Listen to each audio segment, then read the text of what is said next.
దేవునికి స్తోత్రం. మమ్మల్ని అందరినీ కూడా దేవుడు ప్రత్యక్ష మనల్ని కాపాడుతూ భద్రపరుస్తూ సహాయం చేస్తున్నాడు. మిమ్మల్ని కూడా కాపాడుతాం. మనందరి కలిపి కాపాడుతున్న దేవునికి వందనాలు చెబుదామా. దేవునికి మహిమ కలుగును గాక. ఆయన స్తుతులకు పాత్రుడు, స్తోత్రార్హుడు, ఆరాధన యోగ్యుడైన దేవుడు. ఆ దేవుని సన్నిధిలో మనం ఎంత సమయం గడిపినా సరిపోదు. మన డ్యూటీకి వెళ్ళినప్పుడు ఏం చేస్తారు? ఓవర్ టైం చేయించుకుంటారు. కొన్నిసార్లు రోజు ఎంత అవసరం అయితే ఓటీ అంటారు. దాన్నే ఓవర్ టైం తెలుసు కదా. మా మాస్టర్ ఒక ఆయన చెప్పేవాడు, ఓటీ బినా రోటీ అనేవాడు. నార్త్ ఇండియాలో ఉన్న కాలంలో అక్కడ బైబుల్ స్కూల్ మన సెక్యులర్ స్కూల్లో టీచర్గా పనిచేస్తున్నప్పుడు మాస్టర్ చెప్పేవాడు, హిందీ మాస్టర్ గారు, ఓటీ బినా రోటీ అనేవాడు. అంటే ఏమి ఇవ్వకుండా ఓవర్ టైం చేయించుకునేవాడు. బినా రోటీ ఆహారం అంటే వస్తువులు ఇచ్చేవాళ్ళు, మనకి జీతాలు ఇచ్చేవాళ్ళు, కానీ ఓటీ మాత్రం కంపల్సరీ చేయమనేవాళ్ళు. ఇది చాలా కష్టం. కానీ దేవుని సన్నిధిలో మనం ఎక్స్ట్రా టైం గడపట్లా. మన సమయాన్ని మనం గడుపుతున్నాం, ఎక్కువ సమయం కాదు కదా. మరి ఆ సమయం గడపడం వల్ల కూడా మనకు తప్పకుండా దేవుడు అనుగ్రహిస్తాడు. ఆయన ఆశీర్వదించే దేవుడు. ఆయన మనము భక్తిలో కొనసాగుతూ ఆయన తగిన సాక్షులుగా మనందరం ఉండాలని దేవుడు కోరుతూ ఉన్నాడు. మరి సమయంలో దేవుడు వాక్యాన్ని ధ్యానం చేసుకుందాం. కొత్త నిబంధనలో నుంచి మార్కు సువార్త నిబంధనలో నుంచి 2వ మార్కు సువార్త 4వ అధ్యాయము 35 నుంచి 41 వరకు భాగాలు చదువుకుందాం. మార్కు సువార్త 4వ అధ్యాయము 35 నుంచి 41 చదువుకుందాం. ఆ దినమే సాయంకాలమైనప్పుడు ఆయన అద్దరికి పోదువని వారితో చెప్పగా, వారు జనులను పంపివేసి ఆయనను ఉన్నపాటున చిన్న దోణిలో తీసుకొని పోయి ఆయన వెంబడి మరికొన్ని దోణిలు వచ్చెను. అప్పుడు పెద్ద తుఫాను రేగి ఆయన ఉన్న దోణి మీద అలలు కొట్టినందున దోణి నిండిపోయాను. ఆయన దోణి అమరమున తలగడ మీద తలవాల్చుకొని నిద్రించుచుండెను. వారు ఆయనను లేపి, బోధకుడా, మేము నశించిపోవచ్చున్నాము, నీకు చింత లేదా అని ఆయనతో అనేది. అందుకైన లేచి గాలిని గర్తించి నిశ్శబ్దమై ఊరుకుండమని సముద్రముతో చెప్పగా గాలి అణిగి మిక్కిలి నిమ్మలమాయెను. అప్పుడు ఆయన, మీరెందుకు భయపడుచున్నారు? మీరు ఇంకనూ నమ్మిక లేక ఉన్నారా అని వారితో చెప్పారు. వారు మిక్కిలి భయపడి, ఈయన ఎవరో, గాలియు సముద్రములు ఈయనకు లోబడుచున్నవని ఒకరితో ఒకడు చెప్పుకొనిరి. ఈ వాక్య భాగం చూస్తే యేసు ప్రభు మరి శిష్యులు కనబడతా ఉన్నారు.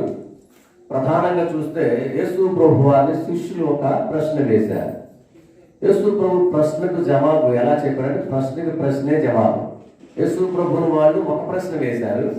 అప్పుడు యేసయ్య 2 ప్రశ్నలు వేశారు. తిరిగి మరి డబల్ పాట అంటారు చూసారా, అలా 2 ప్రశ్నలు వేశారు. అందుకనే ఈ ప్యాసేజ్ మొత్తానికి మనం టైటిల్ పెట్టిన కనుక భయమా నమ్మకమా అని టైటిల్ అన్నమాట. అది దీని పేరు. ఈ పారాగ్రాఫ్ గా ఒక మనం ఏం పేరండి దీనికి, ఏం టైటిల్ పెట్టవచ్చు వాక్యానికి అంటే భయమా నమ్మకమా. ఎందుకంటే వాళ్ళకు కలిగిన సందేహాన్ని నివృత్తి చేసుకోవడానికి శిష్యులు వేసిన ప్రశ్న. మనం కూడా మన జీవితంలో ఎదురయ్యేటువంటి పోరాటాలు కదా, సంఘటనలు జరుగుతున్నప్పుడు, సంభవాలు జరిగినప్పుడు, అనేక రకాల ఆటంకాలు వచ్చినప్పుడు మనము కూడా ప్రభువుని ప్రశ్నిస్తాం. అని బయటకు అడగం, మన అంతరంగంలో కూర్చొని అలాగా ఆలోచిస్తూ ఉంటాం. చాలా మంది ఆ ఆలోచనలో ప్రశ్నలు వేస్తూ ఉంటాం. బయటకన్నా భయం ఉన్నాం, బయటకంటే భయం కదా, కానీ లోపల మాత్రం ఏది లోపల మనం ఆపలేం కదా, అంచుకోలేము. అందుకని వెంటనే అది ప్రశ్న రూపంలో దేవుని మీదకి వెళ్ళిపోతా ఉంటుంది. శిష్యులు కూడా అంతే. వారికి కలిగినటువంటి అపాయంలో దేవుడు వారిని కాపాడలేకపోతున్నాడేమో అన్నటువంటి అనుమానం వారికి వచ్చినందున ప్రశ్న వేశారనమాట. ఆ ప్రశ్నను చూసి అక్కడ యేసు ప్రభు కూడా మరలా 2 ప్రశ్నలు వేసిన భావం కనపడ. ఈ వృత్తాంతం అంతా జాగ్రత్త చూస్తే యేసు ప్రభు శిష్యులు ఆయన కూడా కలిసి ఒక బోట్లో లేక ధోనిలో ప్రయాణం చేస్తూ ఉంటారు. అది వారికి సర్వసాధారణం. వారి దేశంలో మరి సముద్ర ప్రాంతంలో వారు ప్రయాణం చేస్తున్నప్పుడు బోట్ల మీదే వెళ్ళాలి. బోట్లను తీసుకొని చిన్న పడవ లేకపోతే నావ అంటారు కదా, వాటి మీద ప్రయాణం ఎంత సరదాగా ఉంటుందో. కానీ భయం వేసే వాళ్ళు ఎక్కలేదు పడవ కదా. మన ఆంధ్రప్రదేశ్లో చాలా చోట్ల మనకి ఇట్లా బోట్లు ఉంటాయి. చక్కగా దూరం ప్రయాణం చేస్తే హ్యాపీగా వెళ్ళిపోతారు. మనం భయపడి చుట్టూ అయినా సరే తిరిగి బస్సు మీదే వెళ్తాం అన్నమాట కొంతమంది. అలాంటివి కూడా చేస్తా ఉన్నాం. యానాం అని మీరు ఎంతమంది చేస్తాం. యానాంకి బోటు మీద వెళ్తే చక్కగా ఉంటుంది అనమాట, దగ్గర అన్నమాట అవతలకు చేరాలంటే. కానీ దాని కోసం భయం వేసి రౌండ్ వేసుకొని బస్సు మీదే వెళ్తాం. భయం వేసి ఆ నేల మీద వెళ్తే ఒకళ్ళు మునిగిపోతామేమో అంత జలగండం అంటాం మనం కొంతమందికి. మనకే గండం లేదు, జలగండం ఉందా నాయన, అందుకే జాగ్రత్త అంటాం. సో ప్రయాణం చేసే వాళ్ళకి ఇబ్బంది. కానీ ఇస్రాయేల్ దేశంలో ఆ ప్రజలకు ఆ వాతావరణం అలాంటిది. ఎప్పుడు సడన్గా వర్షం అవుతుందో, ఎప్పుడు సడన్గా మునిగిపోతుందో మనకు తెలియదు అనమాట. సడన్గానే హఠాత్తుగా వర్షాలు వచ్చేస్తాయి, హఠాత్తుగా తుఫాన్లు చెలరేగుతూ ఉంటాయి, అవి మళ్ళీ నార్మల్ అయిపోతూ ఉంటాయి. వాళ్ళకి తెలుసు. పైగా యేసు ప్రభుతో ఉన్న వాళ్ళు ఎవరో తెలుసా? యేసు ప్రభు శిష్యులు మత్స్యకారులు, అంటే చేపలు పట్టేవాళ్ళు. వృత్తి వాళ్ళది అదే కాబట్టి శిష్యులు ఎక్కువ మందికి వాళ్ళకి బాగా తెలుసు. ఏంటి ఆ ప్రయాణం వెళ్ళినప్పుడు చేపలు పట్టడం అంత ఈజీ కాదు, కానీ వాళ్ళకి అది అలవాటు అయిపోయింది. అలాంటి అలవాటు కలిగిన మనుషులు కూడా ప్రభుతో పాటు సహవాసం చేస్తూ ఆయనతో పాటు ప్రయాణం చేస్తున్నారు. ప్రయాణం చేస్తున్న సందర్భంలో ఎదురుపడినటువంటి సంభవం మనం కూడా చూస్తూ వచ్చాం. తుఫాన్ వచ్చింది. నిజానికి తుఫాన్ వస్తే వాళ్ళు భయపడనక్కలేదు. ఎందుకు భయపడక్కలేదు? వాళ్ళకి ఆల్రెడీ అనుభవం తెలుసు అనమాట. తుఫాన్లు వస్తూ ఉంటాయి, తగ్గిపోతూ ఉంటాయి, సముద్రం మీద అలలు వస్తూ ఉంటాయి, పొంగుతూ ఉంటాయి, మళ్ళీ సత్తు మడుగుతూ ఉంటాయి, అంటే కంట్రోల్ అయిపోతూ ఉంటాయి. కానీ ఆ సమయంలో మరి వాళ్ళకి ఎందుకో అంత టెన్షన్ పుట్టుకుంది. ఎందుకు టెన్షన్ పుట్టుకుందంటే అక్కడ మనం చూస్తే యేసు ప్రభు నిద్రపోతా ఉన్నాడంట, అంటే రెస్ట్ తీసుకున్నాడు. అప్పటికే బాగా అలసిపోయాడు యేసు ప్రభు. ఎందుకంటే అంత ముందు యేసయ్య మనం చూస్తే 4వ అధ్యాయం ముందు భాగంలో చాలా ఉపమానాలు చెప్పాడు. ఆ ఉపమానాలు చెప్పి ఆయన అలసిపోయాడు కాబట్టి ఈయన ఏం చేశాడు, కాసేపు అలా రెస్ట్ తీసుకున్నాం. మనం కూడా బాగా అలసిపోతే ఏం చేస్తాం, కురుకుపాటు వస్తాం. కురుకుపాటు అంటే కళ్ళ ముందు అట్లా నిద్ర వచ్చి కాసేపు నిద్ర పోదాం, రెస్ట్ తీసుకుంటే మరలా దానికి సరిపోతుంది. కొందరు పవర్ న్యాప్ అంటారు, మధ్యలో కాసేపు ఒక 10 నిమిషాలు 10 నిమిషాలు రెస్ట్ తీసుకుంటే మళ్ళీ సెట్ అయిపోతుంది. సో యేసు ప్రభు కూడా అలా రెస్ట్ తీసుకుందామని ఆయన అలాగా కురుకుపాటు తీస్తూ ఉన్నాడు. ఒకరు డ్రైవింగ్ చేసే డ్రైవర్ కురుకుపాటు తీస్తే ఒకసారి ఆలోచించండి. మనం వెళ్తున్న రైలు కానివ్వండి, బస్సు కానివ్వండి, లేకపోతే కారు కానివ్వండి, డ్రైవర్ ఉంటారు కదా. డ్రైవర్ కానీ నేను కురుకుపాటు తీస్తానంటే డ్రైవింగ్ చేస్తాను అన్నాడు అనుకోండి, ఏమవుతాప్పుడు ఒక్క పంద అంటే అట్లా కనుమూసి కను చేసే రోజు రెప్పపాటు అంటుందండి. ఈ లోపల జరిగిన హఠాత్ సంఘటన చాలా జరిగిపోతాం. అందుకనే నిద్ర పోకూడదు డ్రైవర్ ఎప్పుడు. డ్రైవర్ పక్కన నిద్రపోయిన అసలు ఉండదు. నిద్రపోతే ఆయన డ్రైవర్ కూడా జబ్బులా కట్టుకుంటుంది, అవునా కదా. సహజంగా అలాగే కలుగుతూ ఉంటుంది. కానీ ఇక్కడ యేసు ప్రభు రెస్ట్ తీసుకుంటూ సహించలేకపోయారు శిష్యులు. నిజానికి యేసు ప్రభు అక్కడ నిద్ర పోవట్లా, రెస్ట్ తీసుకున్న మాట వాస్తవమే. కానీ వీళ్ళు ఏం చేస్తారు? యేసు ప్రభు మొత్తం తెలుసు ఏమిటి జరగబోయే సంభవం. తుఫాన్ చెలరేగుతుంది, ఆయన తుఫాను గద్దిస్తాడు, అదంతా కంట్రోల్ అయిపోతుంది, సర్దుమడిగిపోతుంది అని ప్రభువుకు తెలుసు. కానీ నీకు నాకు తెలియదు. మన మనుషులు కదా, మన భవిష్యత్తు మనకు తెలియదు. కానీ మన భవిష్యత్తు తెలిసిన వాడు ఒక్కడే మన రక్షకుడు యేసు ప్రభు. ఆయనకు మహిమ కలుగును గాక. ఆయనకు తెలుసు నీ జీవితంలో నా జీవితంలో జరగబోయే సంభవాలు ఆయనకు తెలుసు.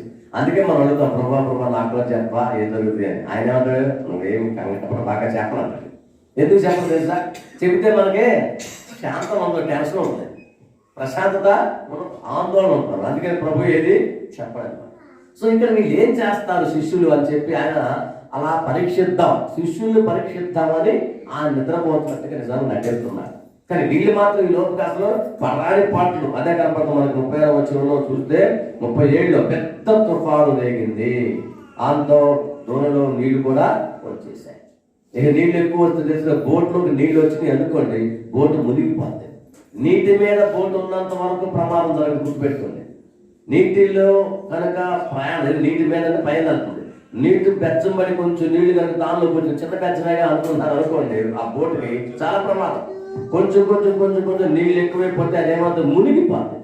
అంటే దాని బరువు తేలినప్పుడు ఏమవుతుంది. మనం చిన్నప్పుడు అందరం కూడా బోట్లు ఆడుతున్నాం, చిన్నప్పుడు మీరు చాలా మంది ఆడుతున్నాం. నేను కూడా పడవలు చేశాను కదా, ఇది పేపర్ బోట్లు చేసి నీళ్ళలో వేసుకుని సరదాగా ముసిపోయేవాళ్ళం. నా పోతే తాగేస్తాం, నా పోతే అన్నాను, అందరం పోటీ పడేవాడు. ఇప్పుడు మనం కూడా మన పిల్లలకి అట్టాక్ చేసేట్లా నీళ్ళలో వెళ్తా ఉంటే సరదాగా ఉండేది. అది ప్రయాణం వెళ్తాం. ఒక్కోసారి చూడండి దానిలో నీళ్లు పెట్టారు కూడా పేపర్ పోతే ఏమైపోతే మునిగిపోతుంది. సేమ్ అంతే అన్నమాట. ఈ బోటు కూడా అంతే మునిగిపోతుంది. అలాగే మన జీవితం అనేది కూడా ఒక ప్రయాణము. ఎలాంటి ప్రయాణం? బోటు మీద వెళ్తాం. ఏ బోటు? జీవితమే ఒక బోటు అనమాట. ఈ జీవన ప్రయాణం సముద్రంలో ప్రయాణం చేస్తున్నట్టే ఉంది.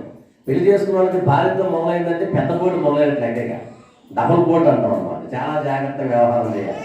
ఏ ఒక్కటి బోటుకి బెచ్చం పడినా నీళ్లు వచ్చేస్తాయి. అలాగే సమస్యలు, కష్టాలు, మాటలు ఇవన్నీ కూడా భార్య భర్తల మధ్య సమస్యలు ఎక్కువ ఉంటాయి. ఎక్కువైపోతే ఏమంటే బోటు సింక్ అయిపోతుంది, మునిగిపోతుంది. వాటర్లోకి ఎలాగైతే లోకం మునిగిపోతుందో మన జీవిత యానంలో, జీవిత ప్రయాణంలో మునిగిపోతాం. అంటే ప్రమాదాన్ని కొని తెచ్చుకుంటాం. అలాగే తెచ్చుకోకూడదు. ధైర్యంగా సాహసంతో ఎలా ఎదుర్కోవాలి, వాటిని ఎలా సరి చేసుకోవాలి, నియంత్రించుకోవడం నేర్చుకోవాలి. అంటే కంట్రోల్ చేసుకోవాలి. కంట్రోల్ చేసుకోవడం మన చేతిలో ఉంటాయి. ఎలా కంట్రోల్ చేసుకుంటామండి?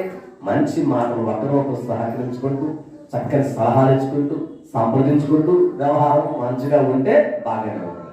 ఇక్కడ వీళ్ళు ఆల్రెడీ ఎక్స్పీరియన్స్డ్ పీపులే. అంటే వాటర్ మీద ప్రయాణం చేయడం వాళ్ళకేం కొత్త కాదు. యేసు ప్రభుతో పాటు అంతకుముందు కూడా చాలాసార్లు ప్రయాణం చేశారు. యేసు ప్రభు లేకుండా కూడా వారు బోట్ల మీద వెళ్ళి చేపలు తెచ్చుకునే వృత్తి వారు చేపట్టారు. అవన్నీ చేసిన వాళ్ళు కాబట్టి నిజానికి వాళ్ళు భయపడక్కర్లా. కానీ తుఫాను వచ్చినట్టు ఆ సిచ్యువేషన్ లో ఒక్కసారి హఠాత్తుగా మీద పడేసరికి వాళ్ళ కళ్ళు ఏమైపోయినా ఒకసారి మూసుకున్నట్టు. ఈ పరిస్థితి నుంచి మనల్ని కాపాడుతానంటూ గురువు గారు తీసుకొచ్చాం. గురువు గారు మాత్రం ఏం పట్టనట్టుగా, అసలు ఏమి నాకు సంబంధం అన్నట్టుగా ఆయన వాళ్ళు ఎట్లా పోతున్నాడు. ఎట్లా ఉంటుందంటే మనం పనిచేసేవాడు పనిచేయని వ్యక్తి మీద కోపడతాం. ఏం పని చేయవా, నేను అంత కష్టపడుతున్నాను అంటే ఒక్కసారి ఆ ఆయాసం అంతా మీదకి వచ్చారు. ఆ వ్యక్తి కూల్గా నువ్వు కూడా కూర్చో కాసేపు, ఎవరు చేయమన్నా నిన్ను పని అన్నాడు. ఎట్లా ఉంటుంది, నువ్వు చేయవు నా చేయవా అని వెంటనే కోపం వచ్చారు.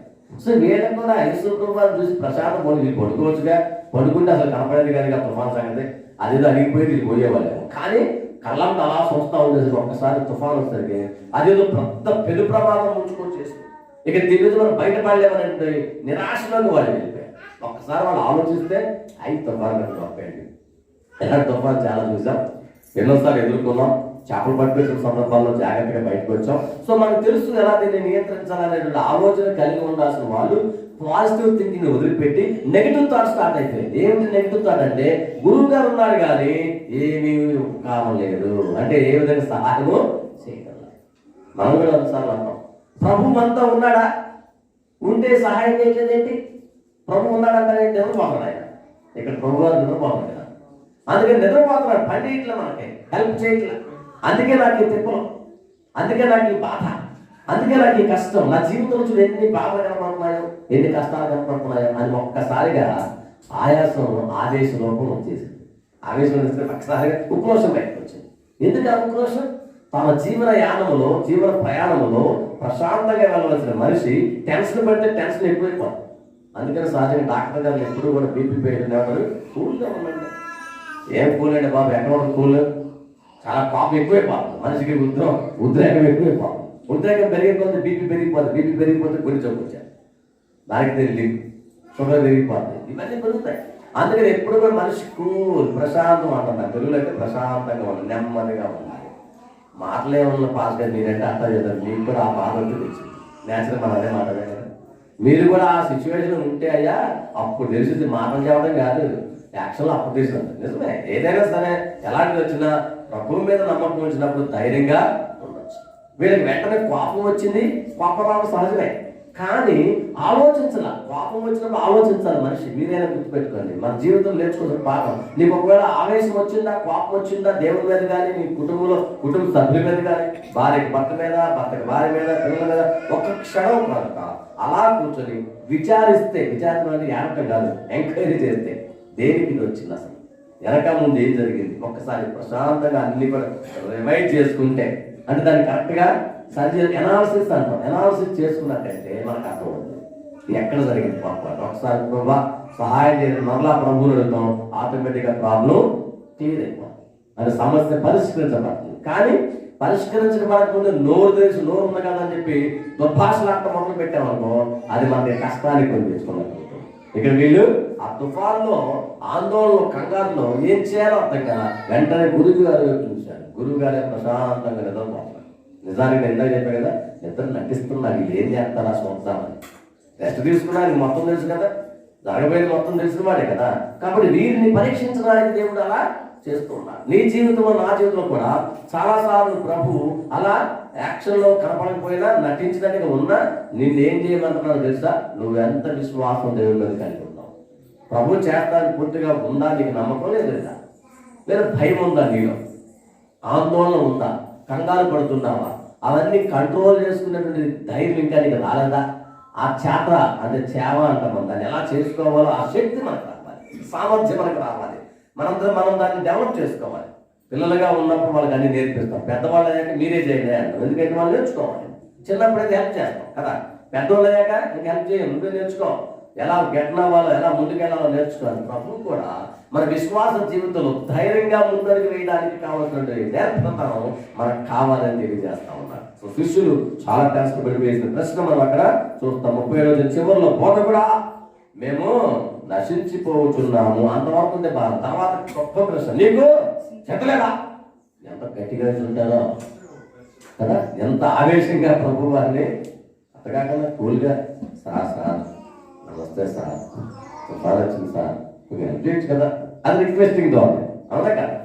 అంత రిక్వెస్టింగ్ కాదు. తుఫాన్ వస్తే పక్కన అంటే భయంకర ప్రమాదం వస్తే అలాంటప్పుడు మనలో ఆవేశం వెళ్ళిపోతుంది. ప్రశాంత్ ఎక్కడ చెప్పలే.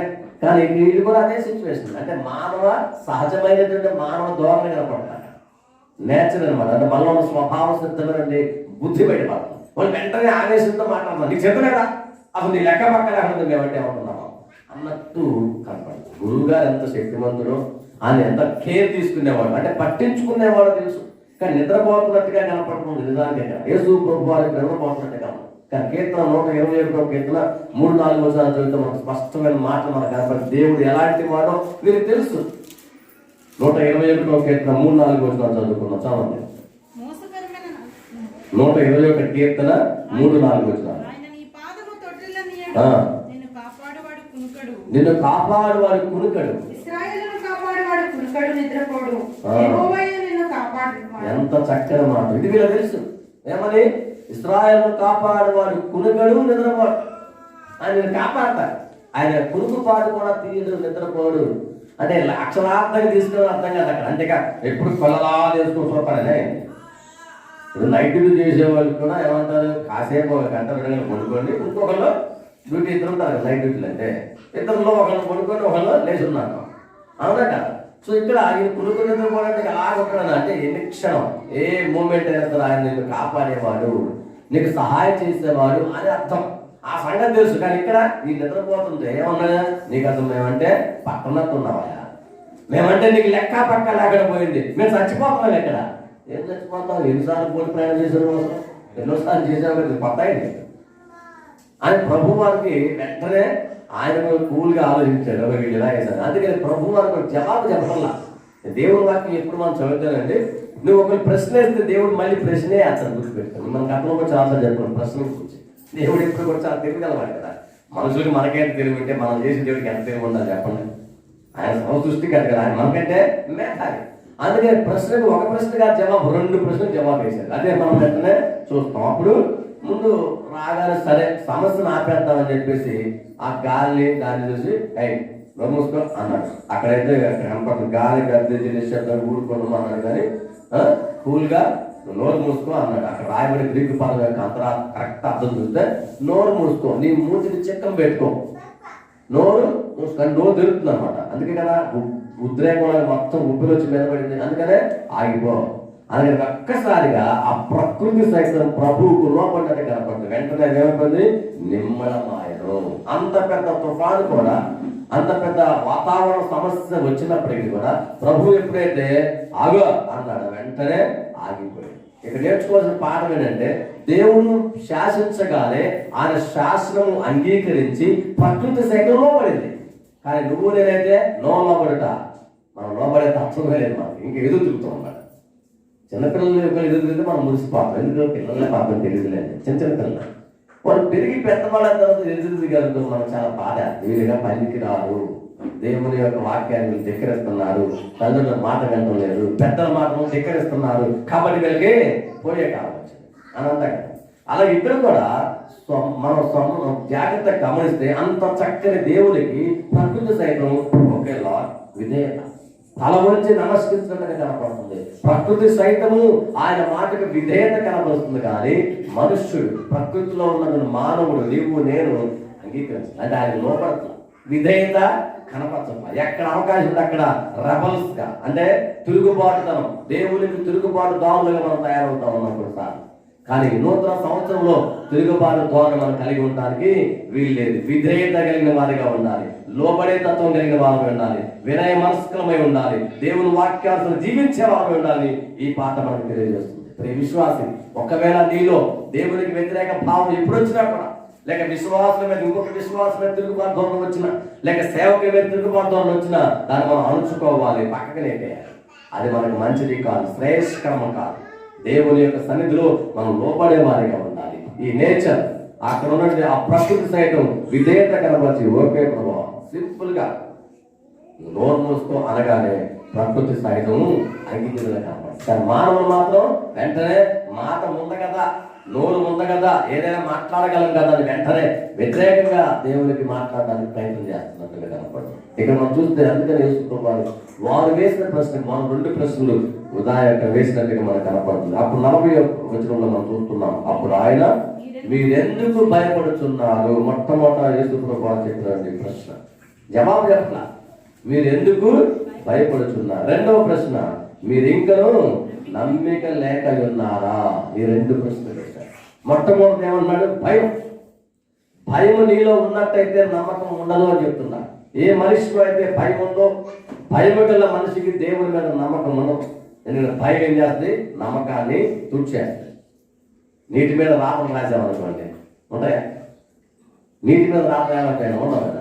పోనీ నీటి ఒడ్డును రాసామనుకోండి కొంత, ఎందుకంటే మనం బీచ్కి వెళ్తాం కదా, బీచ్లో రాస్తా ఉంటారు. రాత్రి కాసేపు ఉంటాయి, తర్వాత ఆ ఉప్పుని అంటాం కదా, అలలు అంటాం. అలలు ఏమొస్తే వచ్చేసి రాత్రల్ని కూడా తీసుకుపోవాలి. ఎందుకు కూడా పనిచేయాలన్నమాట. సో భయం అనేది మనం ఏం చేస్తుంది? కళ్ళు మూసేస్తాం, గుడితనాన్ని కలిగిస్తుంది. భయం అంటే ఒక్కసారి ప్యానిక్ అయిపోతాం.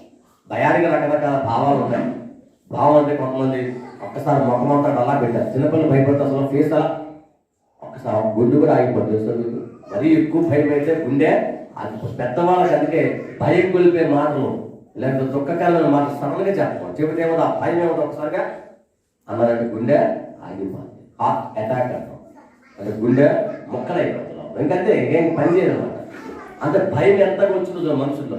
పిల్లలకి మనం చిన్నప్పుడు భయం నేర్పింది. ఎట్లాగా? బూచోడు వస్తున్నాడు, ఆడే బూచోడా పాడా, బూచోడు వస్తున్నాడు అంటే ఆడ ఆనందం.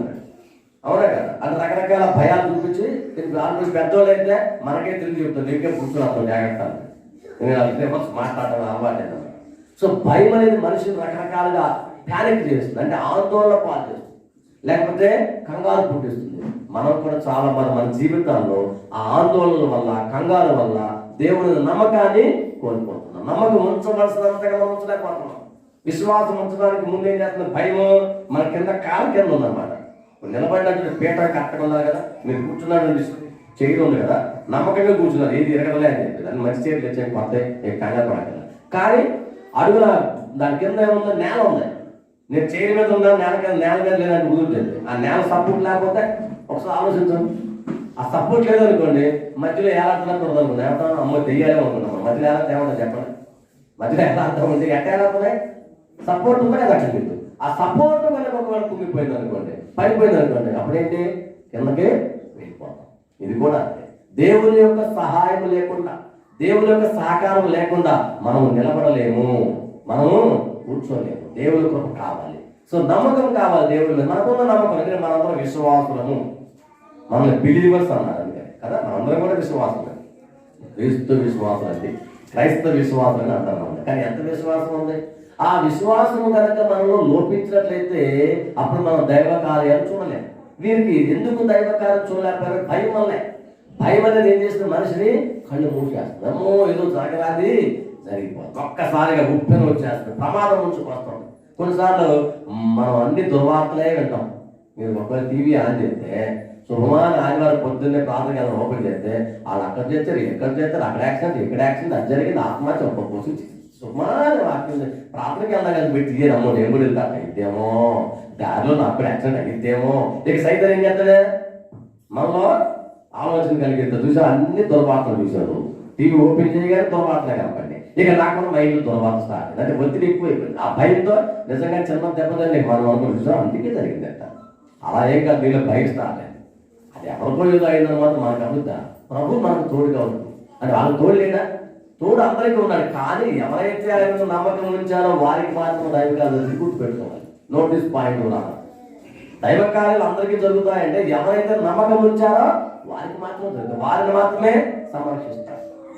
నీ రాకపోకలు యెహోవా కావలేదు అని వాక్యం ఉంది, అందరికీ ఉంటుంది ఆ వాక్యం. కానీ అది హృదయంలో ఎస్ నాకు నా రాకపోకలేదు అంటే వెళ్ళడంలో రావడంలో దేవుడు నాకు తోడుగా ఉంటాను. మననం చేసుకుంటూ ప్రయాణం చేయి, క్షేమంగా వెళ్ళి వస్తాం. ఒకవేళ ప్రమాదం జరిగినా, ప్రమాదం అంటే అంత భయంకరంగా ఏం జరగదు, ప్రాణం పోయేస్తారు, చిన్న జరుగుతుంది.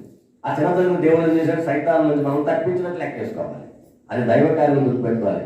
అంతేగా ఎట్టన్నా పర్లా నేను ఆల్రెడీ ప్రభువుని నమ్ముకున్నా, వద్దులేసి వచ్చాను ప్రార్థన సారిగా అనుకుంటే సరిపోదు. ప్రార్థనాపూర్వకంగా మనం వెళ్ళాలి. భయం అనేది నీలో ఉన్నట్లయితే ఆ భయం ఏం చేస్తుంది, మనం లోపల అలా ఒత్తి పిండి పిప్పి చేయాలి. ఒక రసం కాయగా తీసుకుని బాగా పిండి అయితే రసం ఉందా కాదు, మనలో ఉన్న నమ్మకము రసం లాంటిది. ఆ రసాన్ని పూర్తిగా పిండాలి. ఏది భయం, ఆందోళన, మీ గుండెలు పిండాలి. గుండెలకు మొత్తం బయటకు వెళ్ళిపోయింది. ఇంకేమన్నా సారం అంతా పోయింది, నమ్మకం అంతా పోయింది. ఇక మనం అంతా అయిపోయిన తర్వాత ఏమన్నా చెప్పలే, చక్కది ఏం పని చేయలేదు, రుచి పచ్చి ఉందంటారే, దానిలో సారం అంతా వెళ్ళిపోయింది.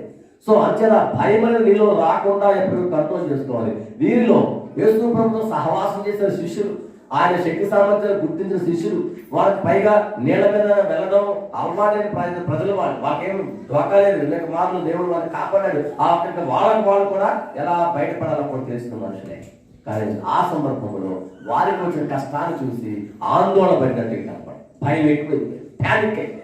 అంటే ఒక్కసారిగా అలాగ ఏమైపోయింది అన్నట్టుగా ఒకసారి గుండె చెదరిన వారిలా కనబడుతున్నారు. ప్రియమైన విశ్వాసి, ఈ రోజు సంవత్సరం మనం నేర్చుకునే పాఠాల్లో మనం పాఠం ఏంటంటే, ఒకవేళ నీ హృదయంలో ఒకవేళ అలాంటి ఉప్పిన లాంటి వాతావరణం ఉన్నట్టయితే, అమ్మో ఏదో జరగబోతుంది, ఏదో కష్టం రాబోతుంది అని నీకు అనిపిస్తే ఏం పర్వాలేదు, కోల్ ప్రభువు మనకు సహాయం చేస్తారు.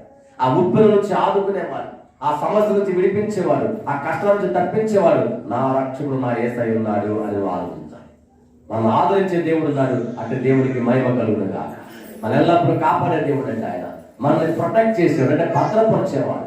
మనకు ఆపద వచ్చినప్పుడు భయపడట్లేదు, కానీ ప్రభువునందు విశ్వాసం ఉంచాలి. మీరు ఆపద వచ్చినప్పుడు ప్రశాంతంగా ప్రభా ఆపద వచ్చింది ఆయన, ఏదో పని చేయొచ్చు కదా అని అడిగి ఉంటే బాగుంది, పాజిటివ్ ధోరణి. కానీ చాలా ఉద్రేక స్వభావంతో ప్రభువును ప్రశ్నించడం తప్పే కాదు, కానీ ప్రశ్నించే ధోరణి కరెక్ట్ కాదు. మనం కూడా ఎదుటి వాళ్ళని డౌట్ అడుగుతాం, కానీ డౌట్ ఎలా అడగాలి, తెలియనప్పుడు తెలుసుకోవాలి. అంటే కొంతమంది ఎదుటి వాళ్ళని ప్రశ్నిస్తారు, నీకెంత తెలుసో చూద్దాం అన్నట్టు. శక్తిమంతులు పడి నీ శక్తి అంతా ఎక్కడ ఉంటాయి, ఆయనే సృష్టికర్త, మొత్తానికి అధిపతి ఆయనే పడి నీ శక్తి లేదా, నువ్వు నిలబడతా ఏం చేస్తున్నావు అన్నట్టుగా ఉండదు వ్యవహారం. ఆయన ఊరుగా అసలు వీళ్ళ యొక్క విశ్వాసం ఎంత ఉంది, వీళ్ళు ఎంత ధైర్యంగా ఉంటాడు, వీళ్ళు ఎంత నమ్మకం నిజంగా నా మీద పెట్టారు, నేను ఒకవేళ పరలోకానికి వెళ్ళిపోయినా వీళ్ళు ధైర్యంగా సాహసంగా ఉండగలరా లేదా. యేసు ప్రభు ఎంతకాలం ఉన్నాడు, వాళ్ళతో 3.5 సంవత్సరాలు మాత్రం ఉన్నాడు ఆయన. ఆ తర్వాత వెళ్ళిపోతే కొత్త గురువు గారు మనిషిలాగా ఉండడానికి పక్కన, మరి అప్పుడేలా ఆయన మాటలు ఆ వారిలో పట్టి ఉండాలా, ఆ మాటలు ఏదో నమ్మకం వారికి ఉండాలి. కాబట్టి ఆయన లేకపోయినప్పటికీ అవును మనం సాహసంతో ముందుకెళ్ళగలం, జీవిత పోరాటంలో ధైర్యంగా మనం ముందుకెళ్ళగలం, జీవితాన్ని మనం జయించగలం. ఓటంపాలు కాదు, జయం పొందుకోవాలి, విజయాన్ని సాధించాలనేటువంటి నమ్మకం లేదా కాన్ఫిడెన్స్, భరోసా వాళ్ళకి రావాలి. అదే ప్రభు వారికి నేర్పించాలనుకున్నాడు. అందుకని ఆయన నిద్రపోవడానికి నటించాడు, రెస్ట్ తీసుకున్నాడు. కానీ రెస్ట్ తీసుకున్నా ఆయన మొత్తం తెలుసు. ఎందుకంటే ఇస్రాయేలుని కాపాడు వాడు కొనుగోడు నిద్రపోడు. మనం ఒకవేళ నిద్రపోతున్నప్పుడు కొంత సోయలేదంటాం. సోయలేదంటే ఎంత తలుపు తగ్గినా కొట్టు కొట్టు కొట్టు తలుపు దిగాలి నిద్రపోతే. కొంతమంది నిద్రపోతే తలుపు దిగ సత్యమే కదా. కానీ మన ప్రభు అలాంటి వాడు చిన్న అడిగిడైనా మన అంటే మన హృదయంలో నుంచి కోశ కనుక ప్రభు ఆయన ఆదుకోసమండి. చాలా అపాయంలో ఉన్నాం, చాలా ప్రమాదంలో ఉన్నాం. మా నమ్మకం సరిపోవట్లేదు ప్రభా, నీ ప్రభు తోడుగా ఉంటున్నాడు. ప్రభుని అడిగితే వెంటనే సహాయం చేయడం సిద్ధంగా ఉన్నాడు. ఆయన మనకు సహాయం చేయడానికే ఉన్నాడు, కానీ మనం ఓడించడానికి కాదు, మనల్ని నశింపజేయడానికి కాదు, మన కష్టాలు పాలు చేయడానికి కాదు. కష్టాలు మనం తెచ్చుకుంటున్నాం, దేవుడు ఇచ్చేది కాదు. చాలా మంది తెలియక దేవుడు పెట్టండి కష్టం అని పొరపాటున అనేస్తారు. అనపాకండి దయచేసి. దేవుడు మన కష్టాలు పాలు చేయడు, మనమే కష్టాలు పాలు చేయాలి. మన జీవితం మనమే కష్టాల మార్గం నడిపిస్తున్నాం. మరలా తిరిగి సరైన మార్గం నడిపించే దేవుడికి మొదలుపెడితే ఆయన సహాయం చేస్తారు. వీళ్ళు నోటి మాట తేడా వచ్చింది. అప్పుడప్పుడు దుర్భాష అంటాం, భాషలో కొంచెం తేడా ఉంటే పరుష పదజాలం అన్నాం. చక్కని పదజాలం వరకు పరుష పదజాలం లేదు. ఆ మాటలు బట్టి వాడే మాటలో ఉంటుంది తేడా కదా. సో ఇక్కడ కూడా మీరు సరళంగా అడిగితే వాళ్ళు కఠినంగా అడిగి చెత్త ఏమంటాయా ఏమైనా చచ్చిపోతుంటే, ఒకవేళ ఆయన చచ్చిపోతుంటే ఈయన కూడా చచ్చిపోవాలిగా ఒక విధంగా ఆలోచిస్తే అవునా కదా. ఒకవేళ బోటు మునిగింది అందరూ చచ్చిపోతారు కదా, ఎక్కడ ఒకరు చచ్చిపోయింది పోతే నశించిపోతే ఆయన కూడా పోతారు. అప్పుడు ఆయన ప్రాణం పోతే ఆయన దిగులు లేదా, ఆయన ప్రసాదం ఉన్నాడు, ఏం ప్రాబ్లం లేదు కదా. సో వీళ్ళు అంత దూరం ఆలోచించలేదు. సో మనం కూడా మనుషులు కాబట్టి దూరాలోచన కాదు, దూర ఆలోచన. తెలుగులో చిన్న పనే కొంచెం అక్షరం తేడా ఉంది. దూరాలోచన అంటే చెడ్డ ఆలోచన, దూర ఆలోచన. దూరం అంటే దూరంగా, దూర దృష్టి అంటాం. చూడటం, దూరంగా చూడగలిగే దృష్టి కలుగుతాం. దురదృష్టి లేదు, దూర దృష్టి. పదంలో ఉన్నటువంటి దీర్ఘానికి ఉన్న వ్యత్యాసం. అలాగే ప్రభువుకు తెలుసు జరగబోయే సంభవం అంతా కూడా తెలుసు, కానీ వీళ్ళకి తెలియదు కదా. ఎందుకంటే వీళ్ళు మనుషులు, మన వంటి మనుషులే. కానీ ఆ మనుషుల్లో ఆ ఉద్రేకాన్ని అణచడానికి వారు కూడా మరలా ప్రశ్న జవాబు ఇచ్చారు. మనమైతే ప్రశ్న జవాబు వేస్తామా? వేయం. జవాబు ప్రయత్నించారు. వేసిన ఎలా కాదు, ప్రశ్న వేస్తేనే వాళ్ళు గుర్తుంటుందని చెప్పి అసలు వారిలో ఉన్న లోపాన్ని కప్పడానికి మరలా 2 ప్రశ్నలు వేసినట్టు మనకు కనపడదు. అందుకని మొదటగా భయం అంటే మీకు ఎందుకు భయపడుతున్నారు? అసలు మీరు ఎన్నోసార్లు చూసారు దైవ కార్యాలు, చూసినా కూడా ఇంకా అనుమానిస్తాం. మనం ఎన్నో తరాలు మీరు చూస్తున్నారు. ఒకసారి బ్యాక్ చూసుకొని, వెనక్కి తిరిగి చూసుకొని, ఎన్నిసార్లు దేవుడు కాపాడాడు, ఎన్నిసార్లు మీకు అపాయం తప్పించాడు, ఎన్నిసార్లు ఇబ్బంది నుంచి విడిపించాడు, ఎన్నిసార్లు అనారోగ్యం నుంచి కాపాడాడు. ఒకసారి ఆలోచించండి. అప్పుడు మనకు కూడా ఒలిపెరుగుతుంది. నిజమే కదా? తొందరపడి ప్రభు ఏం చేయట్లేదు అనుకున్నాం, అన్ని నష్టాలు అనుకున్నాం. కానీ ఆ కష్ట నష్టాల్లో దైవ కోణం అంటారు, దైవ శక్తి మనకు కనపడదు. నిజమే, దేవుడు మనం ఆదుకున్న సందర్భాలు ఎన్నో ఉన్నాయి, దేవుడు మనకు సహాయ సందర్భాలు ఎన్నో ఉన్నాయి. ఆ నిజంగానే కనికర సంపన్నుడు, ఆ నిజంగానే కరుణామయుడు. నేనే చాలా బాగా అర్థం చేసుకున్నాను దేవుడి శక్తి అని మనకి జ్ఞానోదయం ఉందన్నమాట. ఇక్కడ అందుకనే ప్రభు వారు ప్రశ్నించారు, నీకు ఎందుకు భయం ఉన్నారు? రెండో ప్రశ్న వేశారు, నమ్మకం లేకుండా ఉన్నాడు. నమ్మకం ఉంటే ఇలా అడిగేవాడు కాదు. నమ్మకం అనేది ఏం చేస్తుంది? అది మనల్ని విశ్వాసం బలపరుస్తుంది, భయాన్ని పక్కకు తోస్తుంది. నమ్మకంకి ఉన్న పవర్ అన్నమాట. భయం అనేది నీళ్ళంటే తుచే, భయం లేదు, ఏం లేదు. ఎందుకు భయపడుతున్నాం? ఏసై మనతో ఉంటే చిన్నపిల్లలు మనం నేర్పిస్తాం, దేవుడు మనతో ఉన్నా మనం భయం లేదని చెప్తాం. కానీ మనకు భయం ఉంటే మాత్రం మళ్ళీ మనకేమో చెప్తుంది? మనం చిన్నపిల్లలు చెప్తాం, భయపడక్కర్లేదా, ఏసై మనకు తోడుగా ఉన్నాడుగా, ఏసై మనతో ఉంటే, ఈ బైబుల్ మనతో ఉంటే మనకు భయం ఉండదు, సైతాన్ మన దగ్గర రాదు అని మనం సండే స్కూల్ పిల్లలు పాఠం చెబుతాం. మనం కూడా మీ పిల్లలు చెప్తూ ఉంటాం. దేవుడు మందిరంకి వస్తే మనకు భయం ఉండదు, దేవుడు సహాయం. కానీ మన జీవితంలో వ్యక్తిగతంగా సమస్య వచ్చినప్పుడు, లేక కష్టం వచ్చినప్పుడు ఆ సంగతి మర్చిపోతాం. మనకు భయమే పెద్ద కథ. పెద్ద అమ్మ బాబు ఇంత పెద్దదా, ఒక్క అంత ఉన్నాయి, దీన్ని తప్పించేవాడు ఎవడు? ఆ పనులు చేసే దేవుడే మనతో ఉన్నాడు. ఈ సృష్టిని మొత్తాన్ని చేసిన వాడు ఆయనే కదా, సృష్టికర్త ఆయన. సో భయం అనేది మనం పెంచుకున్నాం. అది వేరు పర్వతాలు పెరిగిపోతా ఉంది, కొండలాగి పెరుగుతుంది. దాన్ని కోకటి మీద సహా అంటే అట్టలు సహా మొత్తాన్ని చించాలి. ఆ భయాన్ని తుంచేసేయాలి. తునాత్మకంగా ముక్కలుగా చేసేయాలి. ఎలా సాధ్యం ఉంది? విశ్వాసం ద్వారా. అందుకే అన్నాడు, భయం నీళ్ళు ఎక్కువ వల్ల విశ్వాసం పోయింది. మీరు ఇంకా విశ్వాసం లేకుండా ఉన్నారు అనగానే అప్పుడు ఇంకో భయం వస్తుంది. నెక్స్ట్ చివరి వచ్చి చూస్తాం మన 40లో, ఈయన ఎవరో అంటే అప్పుడుదా తెలియదు. ఆయన ఎవరో శిష్యులు తెలుసా తెలీదా? యేసుప్రభు ఎవరో తెలుసు కదండి. కానీ ఇప్పుడు మళ్ళీ కొత్త ప్రశ్న వచ్చిందండి, ఈయన ఎవరో. ఎందుకు? అరే మనం సముద్రం గొప్ప అనుకున్నాం, కానీ సముద్రం కూడా నోరు మూసుకుంది దేవుడు చెప్పగానే.